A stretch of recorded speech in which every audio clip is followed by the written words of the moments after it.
Hello, my name is Springett. I'm a Buddhist teacher and a Kundalini therapist. I work with Kundalini clients, so people who suffer from Kundalini syndrome since 2011. My results with my clients are generally very good. And today I would like to talk to you about the topic how to deal with the increased negative emotions that we can experience in the Kundalini process. I also want to say that I myself have been in the Kundalini process for almost 30 years. I have everything experienced that I talk about in my videos. So I know all these things from first-hand experience. I'm not talking from theory. And I can tell you already in advance, there is life after a difficult Kundalini experience.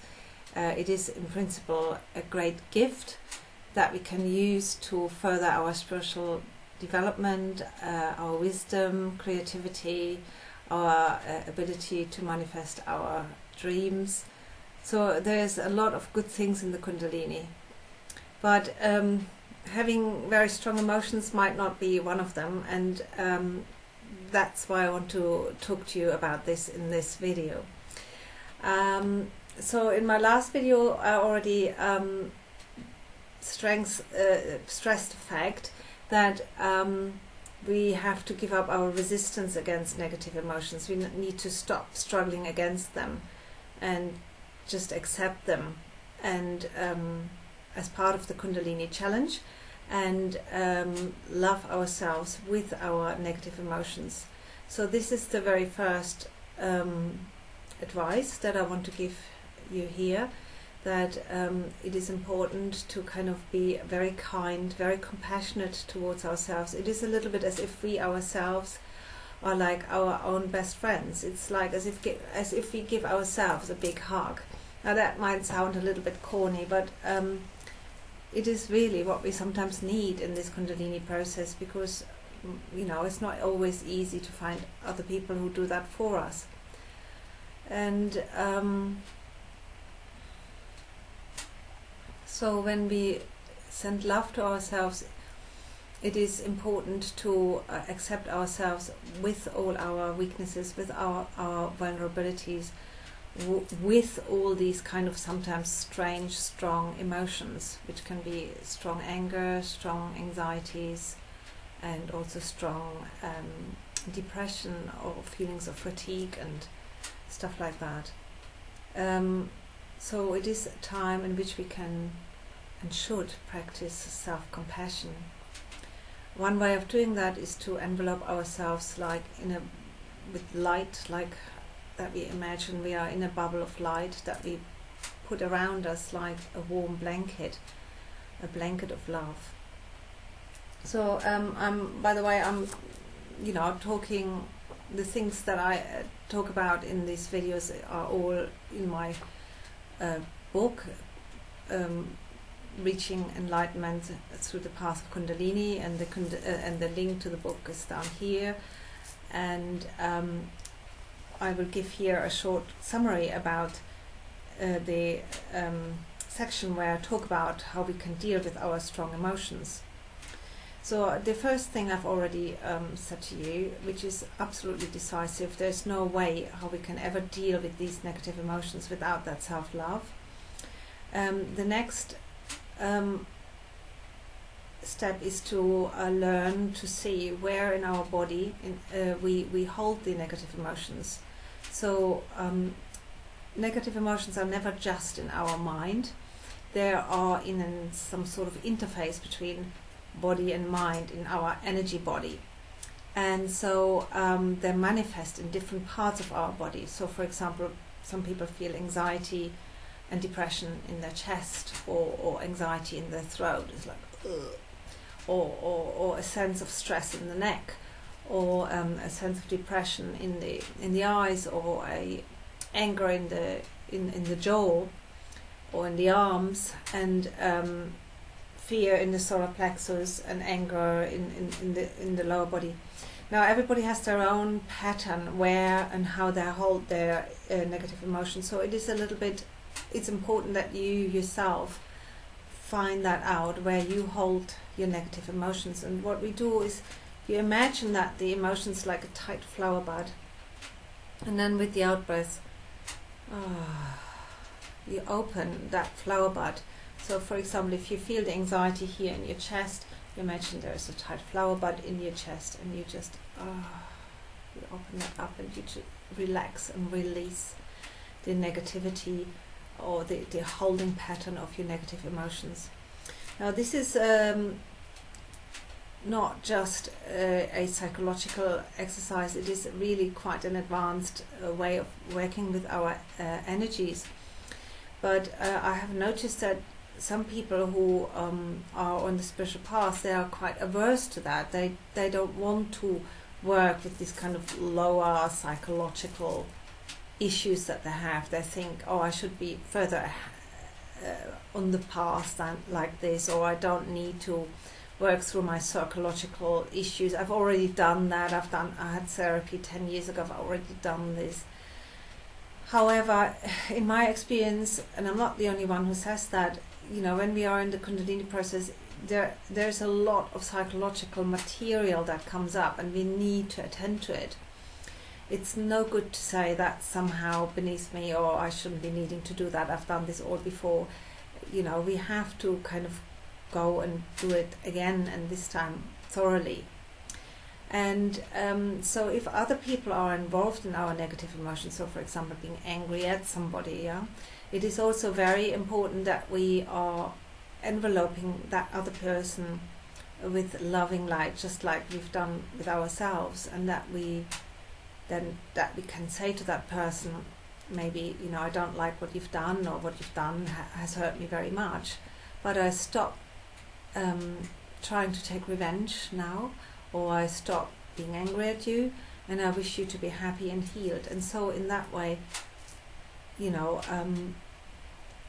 release the other person, and also release the ties that we have, the negative ties that we have to the other person.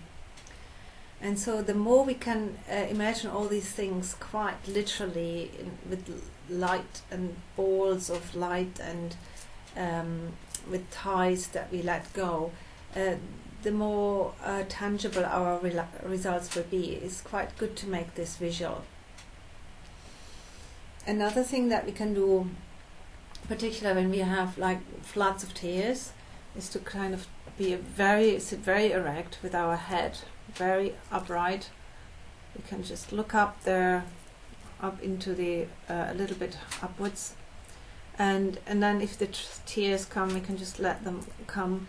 But the interesting thing is, it is pretty much impossible to cry in this body posture for a very long time, up to 2-3 minutes. The tears will be over.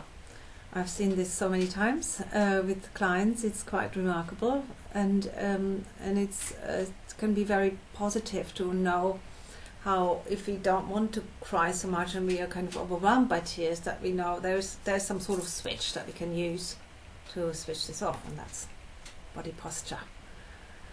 And when it comes to anxiety, it is also important that we use the breath in the process, that we really slow down the breath. And I will make another video about that in the future, but just for the moment I want to say we have to breathe out and then have a break at the end of the out breath, and not breathe in for a very long time, and really slow down our breath. And so that will help the anxiety to calm down. So I've worked with dozens and hundreds of people who had very strong anxiety. Within 5-10 minutes it just comes down, anxiety goes away, becomes very manageable. And so there are techniques that you can use to deal with these negative emotions. Just checking here my piece of paper if I have forgotten one thing. Yes, another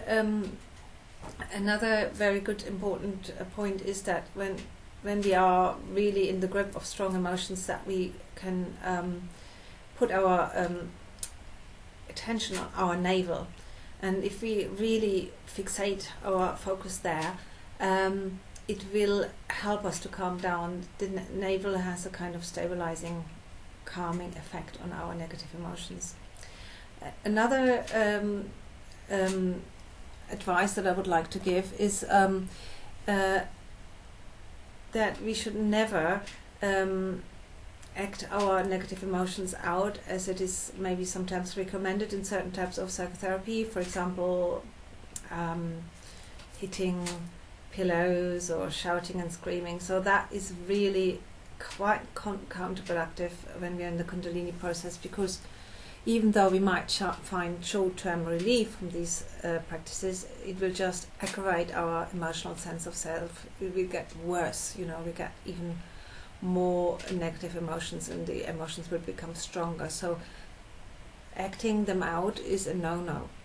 Obviously, if other people are involved in these problems, and it is important to kind of have conversations and negotiate compromises and all of that's obviously very important. But all that shouting and screaming and pounding and all of that's quite counterproductive. Last but not least, I would advise that it is important to also listen to what our negative emotions say. What does this anxiety say? What are we actually afraid of? What are we angry about? We need to understand what is going on in our mind, and really find the background story behind that, and understand this on a kind of on a mind level, and also understand maybe if we are holding some negative or illogical ideas about reality in our mind. Maybe sentences like all women are untrustworthy, or